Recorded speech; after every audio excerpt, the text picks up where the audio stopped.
गंगातरंगरमणीय जटाकलापं गौरी निरंतर विभूषित वामभागं नारायण प्रिय मनंग मदापहारं वाराणसीपुरपतिं भज विश्वनाथं वाचामगोचरमनेक गुणस्वरूपं वागीश विष्णुसुरसेवित पादपीठं वामेन विग्रहवरेण्य कलत्रवन्तं वाराणसीपुरपतिं भज विश्वनाथं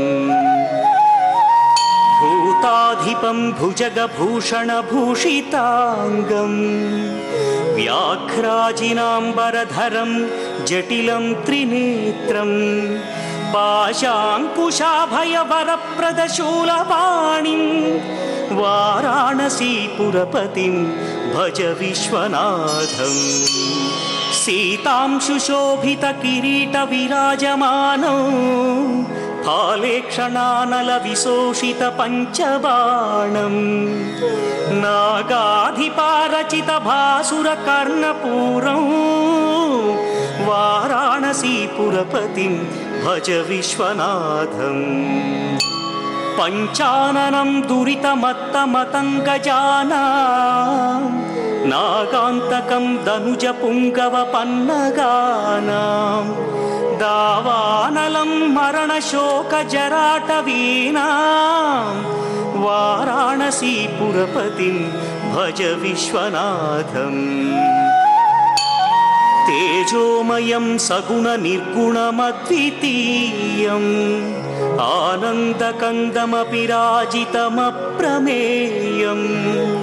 नागात्मकं सकलनिष्कळमात्मरूपं वाराणसीपुरपतिं भज विश्वनाथं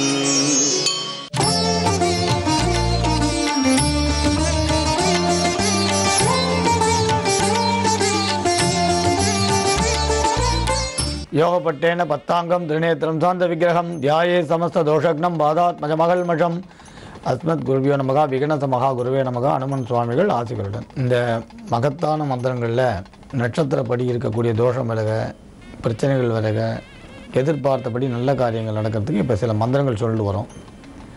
இன்றைக்கி புனர்பூச நட்சத்திரத்தில் பிறந்தவர்கள் எந்த மந்திரம் சொல்லலாம், புனர்பூச நட்சத்திரம் தவிர மற்ற நட்சத்திரத்தில் பிறந்தவர்கள் இந்த மந்திரம் சொன்னால் என்ன பலன், இப்படி ரெண்டு விதமாக நம்ம பிரித்து பார்க்க போகிறோம். பொதுவாக ஜாதக ரீதியாக ஒரு மனிதனுக்கு ஏற்படக்கூடிய கர்ம வினைகளை அகற்றக்கூடியதும் ஞான மோட்ச வைராக்கியங்களை தரக்கூடியதுமான அற்புதமான மந்திரத்தை பற்றி இப்போ பேச போகிறோம். கலியுகத்தில் எந்த நாமத்தை சொன்னால் மோட்சமோ, கலியுகத்தில் எந்த சுவாமியை நினைத்தா மோட்சமோ அந்த சுவாமியை பற்றி இன்றைக்கி பேச போகிறோம். தாரக மந்திரம் அப்படின்னால உயர்ந்ததுன்னு சொல்லுவோம். கலியுகத்தில் மோட்சம் தரக்கூடியவன் ராமன். பொதுவாக சரணடைந்தவர்களை அபயம்னு வந்தவங்க எல்லாரையும் காப்பாற்றக்கூடியவர் ராமன். சுக்ரீவனுக்கு ராஜ்யத்தை வாங்கி கொடுத்தார், விபீஷணனுக்கு ராஜ்யத்தை வாங்கி கொடுத்தார், ஆஞ்சநேய சுவாமிக்கு சிரஞ்சீவியாக இருக்கிற அனுகிரகத்தை கொடுத்தார். இப்படி எல்லாருக்கும் வாரி வழங்கின வல்ல ராமன். அவர் சுயநலம் பாராமல் படித்து பார்த்தா தெரியும் ராமாயணத்தை. எல்லா இடத்துலையுமே மனிதன் எப்படி வாழணுன்றதை வாழ்ந்து காட்டினவர் ராமன். இந்த ராமதாரகா மந்திரம் என்பது மந்திரங்களில் உயர்ந்த மந்திரம். தியாக பிரம்மம் இந்த மந்திரத்தை 96 கோடி ஜபிச்சு ராமனை 3 முறை தரிசிக்கிற பாக்கியம் பெற்றார்னு சொல்லுவாள். இந்த ராமா அப்படின்ற சொல்லில் நாராயணா அப்படின்ற சொல்லில் இருக்கக்கூடிய ராவும் நமசிவாயம்ன்றதில் முக்கியமாக வரக்கூடிய பீஜமாக இருக்கக்கூடிய மந்திரமாக இருக்கக்கூடிய எழுத்தாக இருக்கக்கூடிய அது 2வது மாவும் இணைந்தது தான் ராமா. ராமன் பிறக்கிறதுக்கு முன்னால் பிறந்தது ராமநாமம். ராமபிரான் ஜனனமாகிறதுக்கு முன்னாலேயே பிறந்த மந்திரம் ராம மந்திரம். வால்மீகி முனிவர் வேடனாக இருந்து கிரௌஞ்ச பறைகளை அடித்து அதுக்கப்புறம் நாரத மகரிஷியோட அருளால் அந்த ராமான்ற நாமத்தை சொல்லி கடும் தபஸ் பண்ணி அவரை சுற்றி புத்து மூடிட்டான். புத்து முழுக்க மூடி அதுக்கப்புறம் அந்த புத்துலேருந்து வெளியே வந்ததுனால வால்மீகின்ற பெயரும் அவர் கிடச்சிது. வால்மீகி ராமாயணம் முழுக்க பார்த்தா அத்தனையுமே அற்புதமான சுரங்கங்கள். நாம் மனிதர்கள் வாழக்கூடிய வாழ்க்கை வழிமுறைகளை சொல்லக்கூடிய அற்புதங்கள் அத்தனையும் அதில் இருக்குது.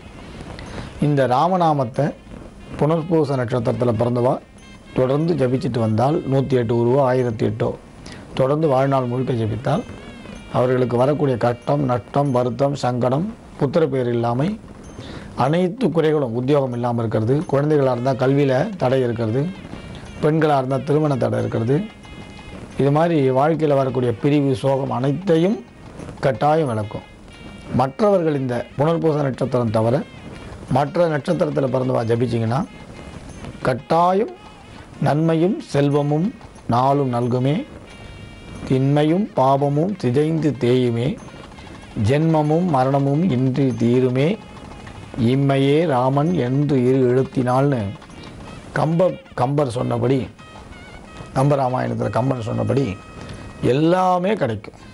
ராமநாமத்தை சொன்னால் கிடைக்காது ஒன்றுமில்லை. அப்படிப்பட்ட ராமநாமத்தை கட்டாயம் சொல்லலாம். நாள், நட்சத்திரம், திதி, வாரம், யோகம் எதுவும் பார்க்க வேண்டாம். ராமநாமம் சொல்கிறதுக்கு எதுவும் வேண்டாம், எப்போ வேணால் சொல்லலாம். இது தாரக மந்திரம். ஆனால் ஜபித்து சொல்கிறதுனா, முறை பிரகாரம் சொல்கிறதுனா, குளித்து பூஜை ரூமில் உட்காந்து கிழக்கு பார்த்து 108 1008 உரு ஜபிக்கலாம். ராமன் அருளால் மனதுக்கு தெளிவு வரும், உடலுக்கு வலிமை வரும். யார் ராமநாமம் ஜபிக்கிறீங்களோ, சாதாரணமாக பார்த்தீங்கன்னா சில புஸ்தகம் வாங்கினா போனஸ் கிடைக்கும், சில புஸ்தகங்கள்லாம் வாங்கினீங்கன்னா காம்ப்ளிமெண்ட்ரி கிடைக்கிறது பாருங்கள், சில பொருள் வாங்கினா அந்த மாதிரி ராமநாமம் சொன்னாலும் உண்டு. எப்படின்றீங்களா, யார் லலிதா சகஸ்ரநாமம் படிக்கிறாளோ, யார் லலிதா உபாசிக்கிறாளோ அவர்களுக்கு எப்படி சூழ்நிலை துர்க்கையும் பிரத்திங்கராவும் துணை நிற்கிறாளோ அதே மாதிரி ராமநாமத்தை ஜபிக்கிறவாளுக்கு ஆஞ்சநேய சுவாமியோட அனுகிரகம் கிடைக்கும். எத்திர ரகுநாத கீர்த்தனம்ன்றபடி ஆஞ்சநேயருக்கோட அனுகிரகம் ராமநாமத்தை ஜபிக்கிறவாளுக்கு கிடைக்கும். அதனால் ராமனோட அருள் மட்டுமல்ல, அனுமனும் அருளும் சேர்ந்தே கிடைக்கும். அதனால் நீங்கள் ராம தாரகா மந்திரத்தை எல்லாரும் ஜபிக்கலாம். இது கலியில் மோட்சத்தை தரக்கூடியது, வாழ்க்கையில் துன்பத்தை விளக்கக்கூடியது. அதனால் இது ஒரு பெரிய வரப்பிரசாதம், கற்பகதரு காமதேனு. இந்த ராமதாரகா மந்திரம் இப்போ தொலைக்காட்சியில் தெரியறது, எழுதிக்குங்க. ஒரே வரி தான். இது மூர்த்தி சிறுசு நினைக்க வேண்டாம். இது ஒரு வரியாக இருந்தாலும் இதனோட அற்புதங்கள் எண்ண முடியாத ஒரு அற்புதங்கள் நிறைந்தது. தொலைக்காட்சியில் தெரியறது, எழுதிக்குங்க. ராம் ராமாய நமஹா, ராம் ராமாய நமஹா. இப்போ எழுதினீங்களா? இது 6 லட்சம் ஜபித்தால் எல்லா அற்புதங்களும் நிகழும். இல்லை குறைந்தபட்சம் 1 லட்சம் ஜபிக்கலாம். இல்லை தொடர்ந்து 108 ஒரு ஜபிச்சுட்டு வரலாம். நாளைக்கு மற்றொரு அற்புதமான மந்திரத்தை பற்றி நாளைக்கு பார்க்கலாம். மங்களானி பவந்து. மீண்டும் நாளை சந்திக்கலாம். திருமண தடை இருக்கிறவர்களுக்கு உடனே அது நீங்கி திருமணம் நடக்கும். அங்கே அபிஷேகம் பண்ணுறதா தான் நம்மளே பண்ணிக்கலாம். அவ்வளோ விசேஷமான கோவில்.